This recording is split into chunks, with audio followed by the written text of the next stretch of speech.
आज हम जो है कॉन्ट्रैक्ट ऑफ इंडेमनिटी को ही कंटिन्यू करेंगे। कल हमने राइट्स किए थे इंडेमनिटी होल्डर के, आज हम राइट्स करेंगे इंडेमनीफायर के। Rights of indemnifier. इंडेमनीफायर कौन होता है? जो कि प्रोटेक्शन का प्रॉमिस करता है। जैसे कल के एग्जाम्पल में, पिछली वीडियो में जो एग्जाम्पल दिया था, उस केस में इंश्योरेंस कंपनी जो है इंडेमनीफायर होगी।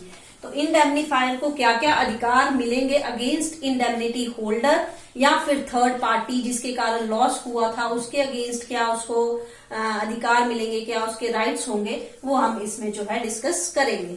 तो पहला राइट आ गया आपका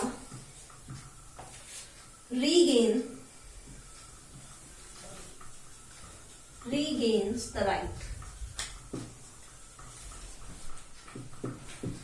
regains the right का मतलब है कि इंडेमनीफायर को वो सारे अधिकार मिल जाएंगे जो कि उस पर्टिकुलर लॉस को पे ऑफ करने से पहले इंडेमनिटी होल्डर के थे। मान लो किसी प्रॉपर्टी का जो है, एग्जांपल देती हूं कि किसी प्रॉपर्टी का, गाड़ी का आपने इंश्योरेंस करवाया है, तो उसका एक्सीडेंट हो जाता है, तो गाड़ी के लॉस के अगर सारे डैमेजेस जो है इंडेमनीफायर ने पे ऑफ कर दिए हैं, उसके एक्सीडेंट से जितने भी डैमेज हुए थे वो सारे पे ऑफ कर दिए हैं, तो उस गाड़ी पर अब अधिकार जो होगा वो इंडेमनीफायर का होगा। चाहे उसको कबाड़ में बेच सकता है या अगर उसको रिपेयर करवा के वो सेकंड हैंड बेचना चाहता है, तो वो सारे अधिकार जो है इंडेमनीफायर को मिल जाएंगे। बस शर्त ये होनी चाहिए कि उसने डैमेजेस जो है पे ऑफ कर दिए हैं इंडेमनिटी होल्डर को। सेकेंड राइट आएगा आपका right to sue the third party.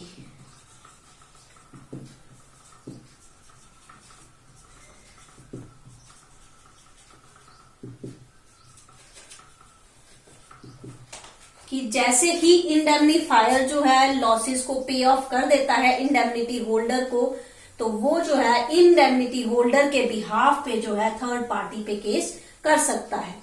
जैसे मैंने पहले ही बताया कि मुझे जो है, मैंने इंश्योरेंस करवाया था, मुझे जो है किसी एक्सीडेंट की वजह से मेरी गाड़ी का एक्सीडेंट हो गया है, तो डैमेज हो गई है गाड़ी।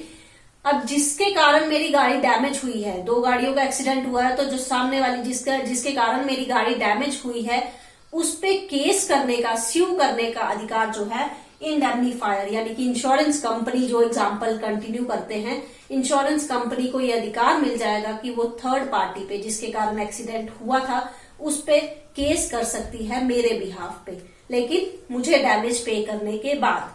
अगर वो मेरे को इंश्योरेंस कंपनी ने डैमेजेस पे नहीं किए हैं तो तब तक वो थर्ड पार्टी पे जो है केस नहीं कर पाएगी। थर्ड राइट आ गया आपका damages not covered under the contract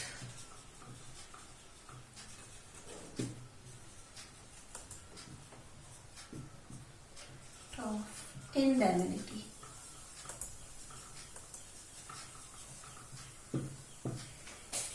कि इंडेमनीफायर को ये अधिकार होता है कि उसको वो डैमेजेस ना पे किए जाएं, उसके द्वारा वो डैमेजेस पे ना किए जाएं जो कि इंडेमनिटी कॉन्ट्रैक्ट में शामिल नहीं थे।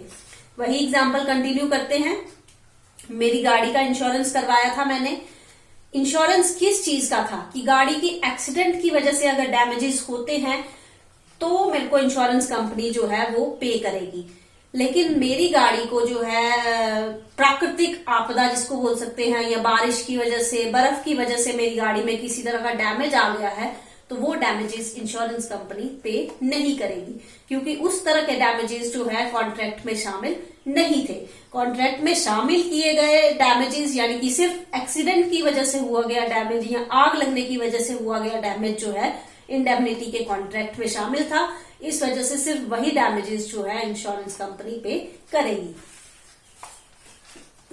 और लास्ट राइट आ गया sue on the third party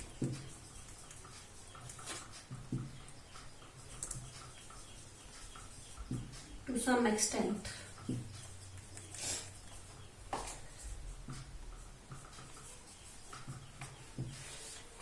कि इंडेमनीफायर को अधिकार होता है कि वो थर्ड पार्टी पे केस करे, जैसे कि मैंने यहाँ लिखाया था, लेकिन इसका मतलब ये नहीं है कि वो थर्ड पार्टी पे किसी भी तरीके का केस कर सकती है। वो थर्ड पार्टी पर सिर्फ उतने ही डैमेज का केस कर सकती है जितना उसने इंडेमनिटी होल्डर को पे किया है। मेरी गाड़ी एक्सीडेंट की वजह से जो है खराब हो गई, तो उसमें जो है 2 लाख रुपए का डैमेज की कॉस्ट जो है उसमें आई, जो कि इंडेमनीफायर ने पे की मुझे।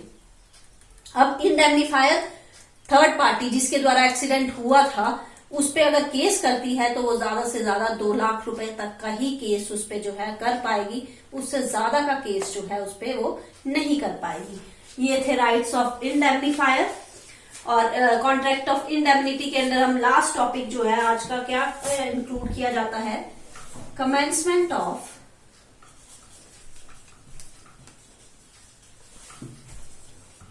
इंडेमनीफायर्स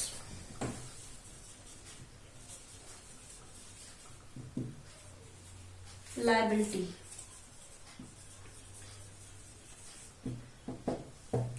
कि इंडेमनीफायर की लायबिलिटी जो है, जो उसकी रिस्पॉन्सिबिलिटी है, उसकी स्टार्टिंग जो है कहां से की जाएगी।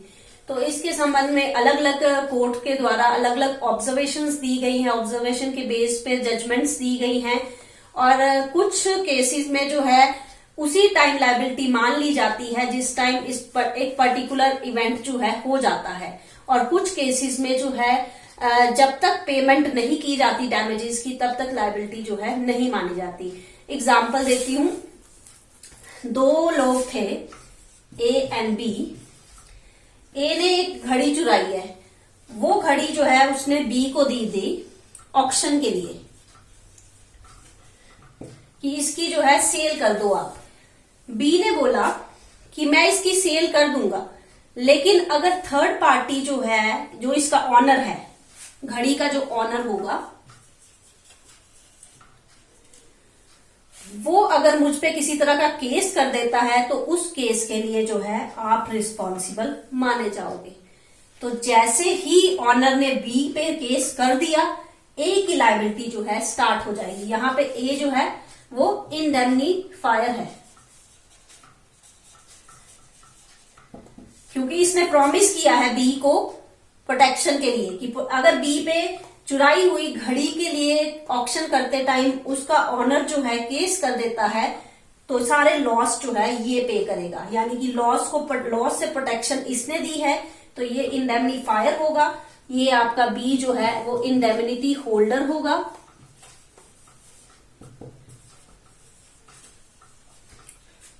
और घड़ी का ऑनर थर्ड पार्टी होगा। अब इसने ऑक्शन के लिए घड़ी दे दी बी को। बी जब ऑक्शन कर रहा था घड़ी के लिए तो ऑनर को उस चीज का पता चल गया। अब ऑनर ने बी पे केस कर दिया है कि आप मेरी घड़ी जो है जिसका मैं ऑनर हूं वो चुराई गई है और आप उसको सेल कर रहे हो। तो उस केस की वजह से बी को कई तरह के खर्चे पे ऑफ करने पड़ रहे हैं, उसको लॉस हो रहा है, वो सारे लॉस जो है ए करेगा। अब ए की लायबिलिटी कब स्टार्ट होगी? जैसे ही ऑनर ने बी पे केस कर दिया।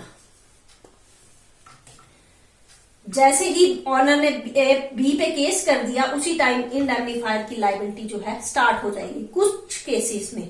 लेकिन कुछ अलग जो आपके कोर्ट केस हैं जिसमें जजमेंट दी गई है उस बेसिस पे ए की लायबिलिटी तब तक स्टार्ट नहीं होगी जब तक बी जो है उन डैमेजेस को या उसको एक्चुअल में कोई पैसा जो है पे नहीं किया जाता। ऑनर ने केस किया तब भी ए की लायबिलिटी स्टार्ट नहीं होगी। हाँ, केस करने के बाद उसने खर्चे किए, उस पे एक्सपेंसेस एक्चुअल पे किए, तब जो है ए की लायबिलिटी स्टार्ट हो जाएगी। तो लायबिलिटी की स्टार्टिंग को लेके जो है अलग अलग केसेस की ऑब्जर्वेशन के बेसिस पे अलग अलग जजमेंट दी गई हैं। जैसे मैंने पहले ही बता दिया कि कुछ केसेस में जैसे ही केस किया तभी स्टार्ट हो जाएगी लायबिलिटी, कुछ केसेस में एक्चुअल में केस के खर्चे पे किए गए हैं, उसकी जेब से पैसा गया है, उसके बाद ही लायबिलिटी जो है स्टार्ट होगी। तो ये था आपका कॉन्ट्रैक्ट ऑफ इंडेमनिटी। अगर इसमें ये केस या इसके रिलेटेड कोई भी पॉइंट आपको समझ नहीं आया है तो कमेंट सेक्शन में लिख दीजिए, मैं उसको फिर से क्लियर जो है कर दूंगी। Thank you.